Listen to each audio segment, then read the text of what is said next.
Alhamdulillahi Rabbil Alamin, wassalatu wassalamu ala ashrafil mursalin, nabiyina Muhammad wa ala alihi wa sahbihi ajma'in, amma ba'd.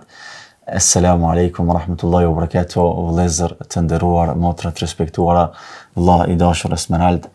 E falenderojmë Allahun subhanahu wa ta'ala, paqja, mëshira, bekimet e Allah qofshin mbi më të dashurin e Allahut, mbi të dërguarin Muhammed sallallahu alaihi wasallam, mbi familjen e tij të ndershme dhe shokët e tij fisnik. Po vazhdojmë me lejen e Allahut azza wa jall me një mësim tjetër në shkencën e tajwidit, apo më mirë me thonë tajwidin bazik. Sot me lejen e Allahut azza wa jall po kam dëshirë me u ndal pak tek çështja e kiraeteve, sepse na lexojmë me kiraetin Hafs an Asim.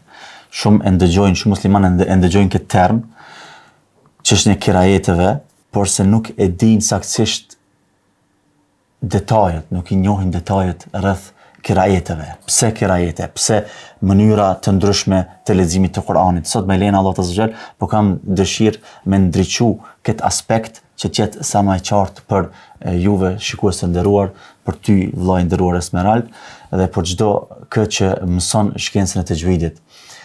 Na lexojmë me kiraetin Hafs an Asim. Fillimisht duhet me pas parasysh se ky kiraet është kiraeti më I përhapur në botë. Kjo është se informat është e rëndësishme. Po kam dëshirë me u kthy prej fillimi, se kështu kur kthehemi në fillim tek loza, edhe I kuptojmë pastaj rrjedhët më mirë dhe kuptimi na shtohet. Do të ndriçohet kjo çështje më mirë. Na e dim se Allah subhanahu wa taala për Kur'anin çka tha, wa innahu latanzilu rabbil alamin. Tha me të vërtet është ky, do të thonë Kur'ani, është një shpallje prej Zotit të botëve. Nazala bihi ar-ruhul amin. Nazala bihi ar-ruhul amin. Tha me të zbriti shpirti I besueshëm. Me të ishte qëllimi kush? Gjibrili alayhis salam. Ala qalbika litakuna min al-mundirin.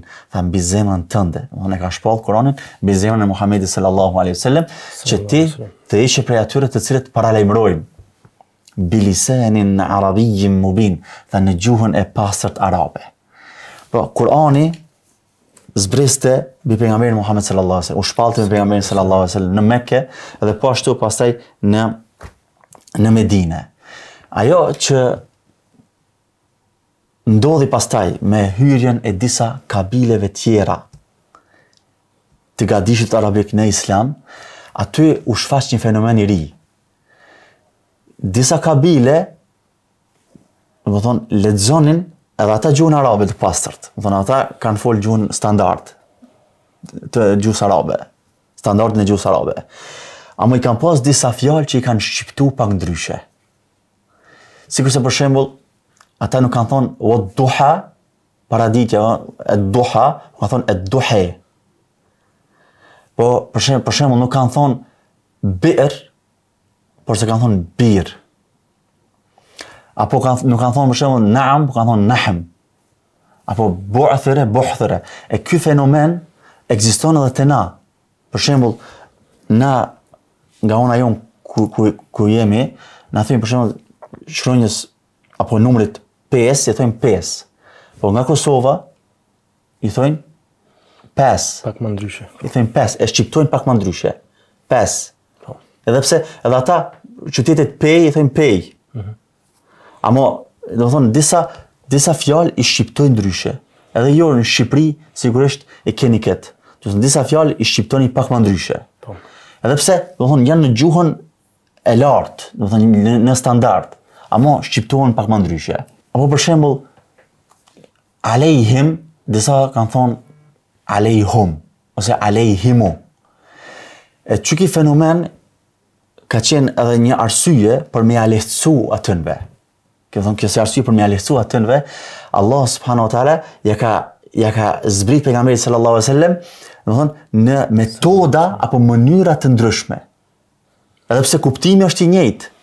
Apo nëse ndodh, do të thonë me një mënyrë tjetër, ka mundësi ndoshta vetëm se si lloj sinonimi. Si për shembull, një prej sahabive ka thonë kjo është njëjtë sikur më thonë helumme apo aqbil apo ta'al. Sikur se hajde, eja, apo afrohu. Kuptimet i kanë të ngjashme. Madje pejgamberi Muhammed sallallahu alaihi wasallam ai e ka kërkuar edhe këtë prej Allahut subhanahu wa taala. Don kjo tregon edhe pak mëshirën dhe dashamirësinë e pejgamberit sallallahu alaihi wasallam që me alesu dhe tjerëve. Ai tregon thot Xhibrili ma shpallte Kur'anin me një variant, me një mënyrë, ala harf, me një harf. Don që kjo harf të ka diskutim tek dietarët, ka divergjencë, që ka shëllim, a janë dialekte apo janë mënyra apo varianta apo çysh është çështja. Me rëndësi është, do thonë pejgamberi sallallahu alaihi wasallam tregon vetë derisa unë thot kam vazhdu me kërku që të mashtoje. Do thonë të mishtoje variantet. Si mënyrë, si mekanizëm për me pru lehtësim. Derisa përfundoj në 7 ahruf, do thonë varianta. Subhanallah. Do thonë këtë mënyra apo lloje të ndryshme të leximit. Si që përmenda, nuk ndryshojnë kuptimet. Nëse ndryshon diku kuptimi, vetëm se nga aspekti i diversitetit, apo shtimit të kuptimit, që e përforcon kuptimin. E pejgamberi alayhi salatu wasalam në një hadith, do thonë e ka potencu këtë, ka thonë me të vërtet ky Kur'an ka zbrit në 7 ahruf, do thonë në 7 mënyra, 7 varianta. Të lexonin nga ajo që vjen më lehtë. Që kjo hadith e ka një ngjarje interesante, se kur pejgamberi sallallahu alaihi wasallam, do thonë ja ka mësu sahabëve, ka ndodhur një sahabi që ka mësu që shkruar më lehtë në një variant, do thonë që ai ka fol çat stil, ja ka transmetu.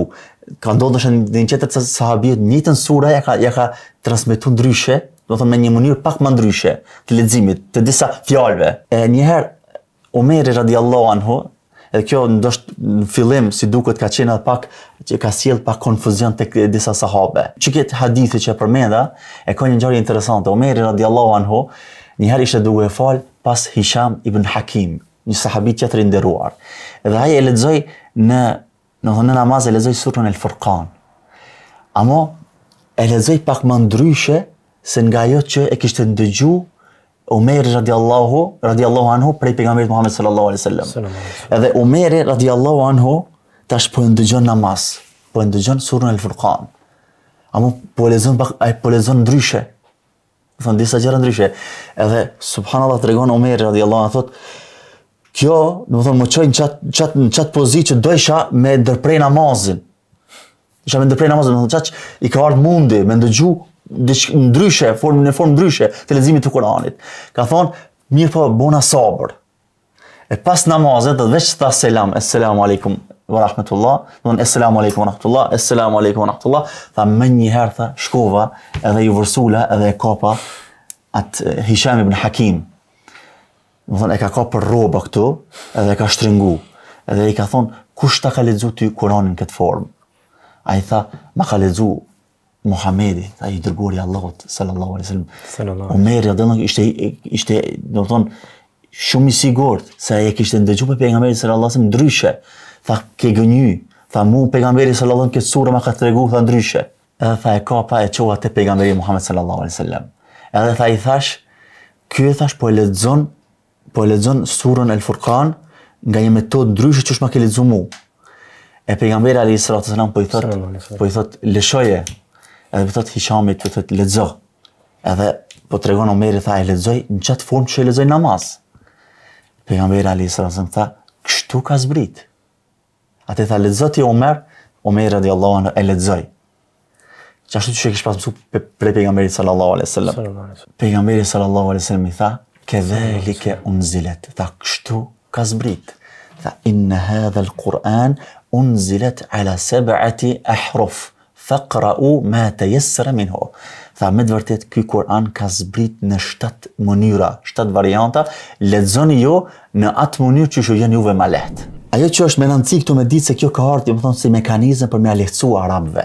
Edhe pse ishte standard, do të thonë nuk ishte një dialekt që e prishte standardin. Do të gjitha ishin të pranuara, do të thonë në gjuhën e pastërt arabe, sepse Allah thot bilisanin arabiyyin mubin, në gjuhën e qartë arabe. Tash çish erdh çështja e kiraeteve. A është çështja e këtyre ahruf varianteve njëjtë me kiraetet? Këtë ka mundësi disa musliman me keq kuptu. me mendu se janë të njëjta. A fakti është se nuk janë të njëjta gjëra, nuk janë të njëjta gjëra. Kjo na bëhet qartë më vonë. Pasi pejgamberi sallallahu alaihi wasallam e ndëgjoi prej Gjibrilit a.s. herën e fundit, do thoni shikimin e fundit të Kur'anit, kur ja lexoi para vdekjes, herën e fundit të kompletuar, aty u hoqën disa prej këtyre variantave. Do thonë, mbeti forma e kompletuar, e përfunduar.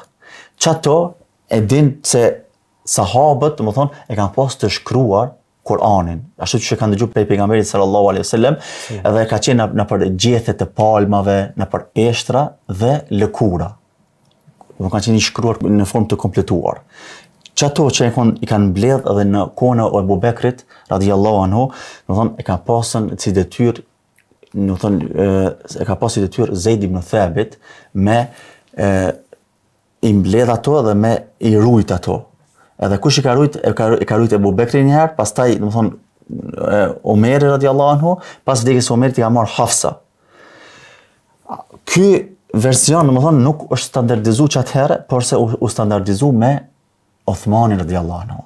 Tash është, do të thonë, një fazë shumë e rëndësishme në kohën e Uthmanit radhiyallahu anhu, aty çka ka bëu Uthmani, se në kohën e tij, do të thonë, pasi që u përhap Islami në troje tjera, në vende tjera të largëta, dhe janë përhap shumë, domethënë, nxënësit që kanë mësuar leximin e Kur'anit, atëherë kanë hyrë disa divergjenca për shkak këtyre ndryshimeve. Edhe ta çato e ka marrë vendimin Uthmani radhiyallahu anhu që me unifiku edhe me bu vetëm një standard, do të thonë me zyrtarizu, me shkruajt në formë të bukur. Edhe e kanë shkruajt në formë të bukur, i ka bërë 6 kopje. Një e ka lënë në Medinë, një e ka çuar në Mekë, një në Basra, një në Kufe, një në Yemen apo Bahrein, edhe një në Sham, thuhet që është Damaski. Ajo fenomenalia që e ka bërë, që është me të vërtet një ndihmë, një sukses prej Allahut azza wa xal, që e ka shkruajt, domethënë, me shkrimin Rasm el-Uthmani. Shumë ndëgjojnë këtë term, nuk e din shumë se çfarë do të thonë këtë term. Uthmani radhiyallahu anhu kur e ka shkruajt Kur'anin, do thonë, më së pari e ka si bazë ka thonë në gjuhën e Kurejshëve, se kështu ka zbrit. Edhe sipas domethënë formës së kompletuar që është rishikuar në herën e fundit kur e ka lexuar pejgamberi sallallahu alaihi wasallam me Xhibrilin alayhis salam. Uthmani radhiyallahu anhu e ka shkruajt Kur'anin pa harekete, pa shenja, pa pika. Edhe që ky gjest që e ka bëj, ja ka dhënë mundësinë, fleksibilitetin me i bart edhe disa varianta tjera, disa aspekte të varianteve tjera. Prandaj ka prej dietarë që thonë se kjo versioni përfundimtar i Kur'anit është një harf, do të thonë i Kurejshëve. Mirë po, ky mendim është i dobët. Pse i dobët? Për shkak se na e shohim në Kur'an kemi kerete të ndryshme. Si për shembull, fatabayyanu fatathabatu. Allahu azza wa jalla në Kur'an thot në surën Al-Hujurat, ya ayyuhalladhina amanu in ja'akum fasiqun binaba'in fatabayyanu. O ju besimtar, o ju që keni besu, kur ju vjen një i prisht, një person i prisht me ndonjë lajm, ju vërtetoni. Me një tjetër, këra ajet është fatathabatu, është ju verifikone. Ajo që e ka mundsu këtë, domethënë ka qenë për shkak se Uthmani radhiyallahu anhu nuk i ka vendosur ato pikët, ato shenjat. Domethënë ka pas mundësi me bart edhe pjesë tjerëve të varianteve tjera. A e kuptove këtë? Po, në qartë. Prandaj është, domethënë, e ka rujt një farë forme të mëshirës. Me këtë, domethënë, vendosmëri që të jetë Kurani një i zyrtarizuar, domethënë i ka djeg çdo formë tjetër ka djeg, i largu, ajo që ka mbet është çiki Kur'an i standardizuar, domethënë sipas formës së fundit që ka lexuar pejgamberi sallallahu alaihi wasallam para Xhibrilit alayhis salam, ku nuk ka mundësi mu ndryshu diçka, kështu e ka çnjërros lozën e divergjencës në umet, edhe në të njëjtën kohë, duke mos i vendos çato pikat, çato shenjat, kalon hapësirë pak, fleksibilitet të vinë edhe disa prej varianteve tjera të zbritura, të cilët ama nuk e cenojnë, domethënë vërtetësinë e Kuranit edhe janë të transmetuar në mënyrë mutawatir. Kjo është shumë e rëndësishme. Janë, domethënë, të transmetuara në formën apo shkallën më të lartë të autenticitetit. Mutawatir, çfarë do të thotë? Mutawatir është kur transmetojnë shumë njerëz, masifikisht kur transmetohet. Ajo konsiderohet shkolla më e lartë e autenticitetit. Në qartë. Edhe këtu po kam dëshirë me lexu, domethënë një formë përmbledhëse nga Imam Begawiu, i cili këtë realitet e ka shpjeguar dhe ka thonë kështu.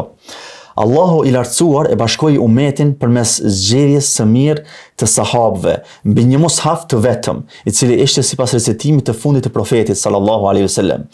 Ebu Bekri radhiyallahu anhu urdhëroi që të shkruhej, domethënë Kurani, duke e mbledhur në një vend pas shpërndarjes së tij në copa të ndryshme, që të ishte një burim referimi për muslimanët, të cilët do t'i drejtoheshin dhe do të mbështeteshin tek ai. Pastaj Uthmani radhiyallahu anhu urdhëroi që ai të kopjojë në mushafe dhe e bashkoi umetin mbi të, siç e tregova edhe më herët, domethënë të kopjoj, i ka kopjuar 6 mushafa në mënyrë të bukur, të shkruar në mënyrë të bukur dhe i ka dërguar në vende të ndryshme, duke urdhëruar djegjen e të gjitha varianteve tjera për të prerë rrënjët e përçarjes. Kështu ajo që ishte në kundërshtim me shkrimin e pranuar unanimisht u konsiderua si e shfuqizuar dhe e ngritur, njësoj si pjesët tjera që ishin shfuqizuar dhe ngritur me pajtimin e sahabëve. Teksti i shkruar ndërmjet 2 kapakëve në mushaf është ai që është ruajtur nga Allahu i lartësuar për robërit e tij dhe është udhërfyesi i umetit. Prandaj mushafi, domethënë i Uthmanit, që do thonë që rrome shkrimi i Uthmanit, Rasmul Uthmani, ai nuk i përmban të gjitha këto variantet, ama përmban pjesë të tyre, aspektet të tyre me rëndësi që të jenë ama të transmetuar në mënyrë, do thonë mutawatir. Do kjo është ashtu, do thonë tek gjithë Kurani është njëjti fenomen. Nëse e marrni këtu si shembull, fetebeyyenu dhe fetethabatu, e shohmi se pa pika mund, do thonë të mbartet ky kuptim apo të bartë dhe kjo fjalë. Me rëndësi është, do thonë që mos dale jashta këtij shkrimit të Uthmanit. Ndërsa tash të çështja e kiraeteve. Na tash e vërtetuam se kiraetet, do thonë nuk janë njëjtët varianta që ju kanë shpall pejgamberi sallallahu alaihi wasallam. Edhe sqaruam se çysh erdhi deri tek shkrimi që ka bëu Uthmani radhiyallahu anhu. Tash pasi që u standardizu kjo çështje, u unifiku umetin në një Kur'an, domethënë të vetëm, kjo është përhap tash në përbot. Edhe në përbot ka pas, sikur në çdo shkencë tjetër, sikur në fiqh, në hadith, ka pas edhe në Kur'an që janë marrë me mësim të Kur'anit. E ka pas dietar që janë fokusuar vetëm në këtë shkencë. Tash ka pas prej imamëve të mëdhenj të leximit të Kur'anit, që e kanë trashëguar prej tabinëve të mëdhaj, e ka ata prej sahabëve, që tek ata, domethënë ju kanë përcaktuar një formë të caktuar. Si për shembull, ata kanë vendosur, domethënë një imam caktuar e ka vendosur që të lexohet fetebeyyenu, te ai domethënë fetebeyyenu. Ama një tjetër e ka favorizuar fetethabatu. Një tjetër ka thonë unë them Maliki Yawmiddin. Ai tjetri ka thonë unë domethënë e marr Maliki Yawmiddin, si është një kira tjetër. Edhe pse për shembull Malik, pronar, Malik është mbret, kuptime të ngjashme. E ata imamët e mëdhaj që i kanë mësuar studentët, pastaj ata studenta, domethënë kur janë pyetur me vetit të kush ke mësuar ti, sipas leximit të kujt bën ti, unë lexoj sipas imamit Nafi'. Ai tjetri ka thonë unë sipas Ibn Kathir. Ai tjetri ka thonë unë sipas Asim. Këta dietar janë bëu më të njohur. Edhe, domethënë në arabisht, domethënë ti lexon me sipas qiraitit të kujt, domethënë sipas leximit të kujt ka thonë sipas qiraitit të Asim. Ai sipas qiraitit të Ebu Amr. E kështu me radhë. Domethënë edhe kështu domethënë është prapë çështja e qiraiteve. E na lexojmë sipas kirajetit Asim. Çdo kirajet është transmetuar nga dy transmetues. Do të mas pak dy transmetues. Për shembull, kirajeti Asim ka qenë një dietar i madh, do të thonë në Kur'an dhe në lexim. Ka qenë edhe faqih, ka qenë njohës i gjuhës arabe. Abdullah i biri Imam Ahmedit e ka vetë njëherë Imam Ahmedin. Çka mendon për Asim? Imam Ahmedi ka thonë është një burr i devotshëm, edhe i besueshëm. Edhe kjo e ka pyet me cilin kirajet ti lexon edhe e favorizon. I ka thonë Imam Ahmedi, unë e favorizoj kirajetin e banorëve të Medinës. E nëse jo atëherë kirajetin e Asim. E këtë kirajet që shtash e ka transmetu Hafs ibn Sulejman ibn al-Mughira dhe e ka transmetu po ashtu Shu'be. A na lexojmë nga transmetimi i Hafs ibn Sulejman. Për që ato thojmë Hafs an Asim. Dhe Hafs prej Asim. Ki djetari ka pasimin Asim dhe ka qenë i Kufës. Dhe ka qenë i Kufës, kjo është me rëndësi. Ky Asim, të Ksenedi është që kjo është me rëndësi me ditë, shikues të nderuar, Asim e ka marrë, do të thonë, këtë variant prej Ebu Abdurrahman es-Sulemi. Do të thonë, e ka ndëgju prej Ebu Abdurrahman es-Sulemi. Ebu Abdurrahman es-Sulemi e ka ndëgju nga Uthman ibn Affan, nga Ali radiallahu anhu dhe nga Zaid ibn Thabit dhe nga Ubej ibn Ka'b. Dhe po ashtu ka ndëgju prej Zir ibn Hubejsh, i cili e ka ndëgju nga Abdullah ibn Mas'udi radiallahu anhu. Ky imam quhej Asim ibn Ebin Nujud dhe ishte nga Kufa. Ka lind thuhet atë kohë kur ka qenë në udhëheqësi Muawiu radiallahu anhu. Na e dim se Muawiu ka qenë prej viti 41 dhe vitin 60 edhe ka vdek në vitin 127 apo në vitin 128. Ndërsa Hafs ibn Sulejman, ky ka lind në vitin 90 dhe ka vdek në vitin 180. Këto ishin disa informata të rëndësishme rreth kirajeteve, apo konkretisht kirajetit që e lexojmë na, kirajeti Hafs an Asim, i cili është kirajeti më i përhapur në botë. Kirajetet tjera që gjithse janë 10 të pranuara mutawatir dhe çdo kirajet transmetohet nga dy mënyra, nga dy transmetues, këto i shihni në ekran para jush. Deri herën e ardhshme, ju lutoj në përkujdesin e Allahut Azza wa Jall. Wassalamu alaikum wa rahmatullahi wa barakatuh.